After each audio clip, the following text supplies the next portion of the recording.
I couldn't be the cute, young, rock and roller in a band anymore and have, like, girls support me, left and right, so I had to support myself. So I had all these different jobs. One job I had was working for the medical examiner in Miami. I'd pick up, dead people all day long and deliver them to the medical examiner. It was pretty nasty, but at the same time, it was pretty interesting, but we just, like, would goof all the time.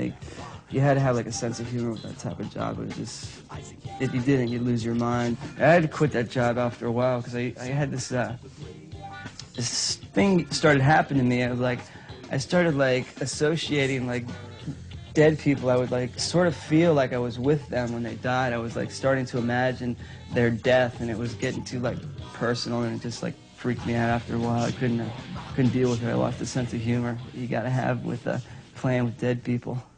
Well, my new band, the Dollygaggers, it's like if I could compare it to something or describe it, like what I'm trying to get at is Ziggy Stardust grew up in the ghetto listening to Slayer. That's like the whole like concept. I like that whole David Bowie, glam thing. Then I love Slayer, like that hard.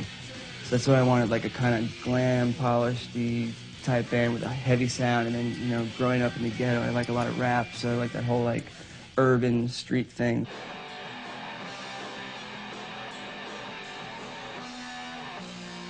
When I was in Manson, I had a side project, and that's where the Dollygaggers started from. So I've been in New York for 3 years, and it came up, a guy I'm playing in the band with, a guitar player, he tracked me down in Florida, had me come up here to, like, try to start a band with him, and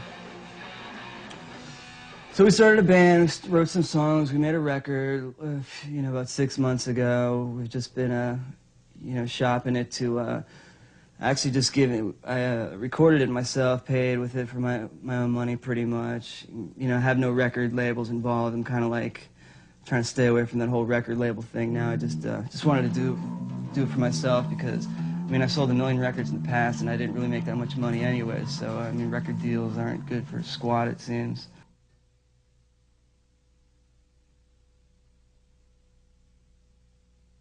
When I first got asked to do this video for the first version, I'm a shy guy generally, and I don't like doing like a lot of interviews and this and that. I just pretty much keep to myself.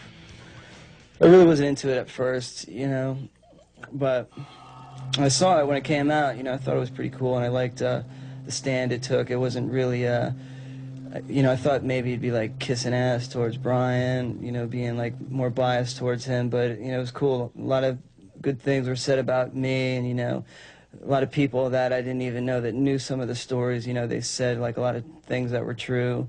I like that. It was really nice. How that was portrayed when it could have gone like any other direction. A lot of times I don't even do interviews. People have to call me like 10 times just to do an interview, which I'm grateful to do it and all that, but I'm just I don't know whether I'm just lazy or just antisocial or what. So that's why I wasn't really hip on it in the beginning. Just didn't feel like.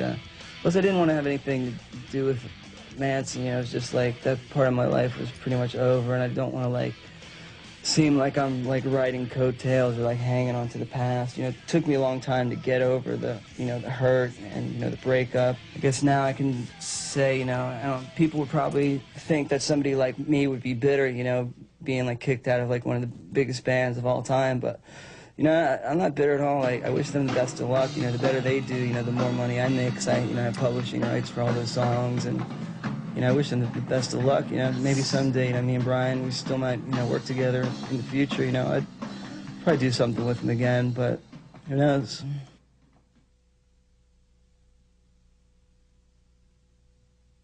Maybe he will, maybe he won't. I don't think. I haven't said nothing bad about him. I love the guy. I wish give me a call if you see it, man. I got no hard feelings, and I know you ain't got no hard feelings towards me. I just, I wish we could sort of have like that friendship, me and him had in the past, because that's what I miss the most about those days. Me and him being tight. I never had a friend like that, and I haven't since.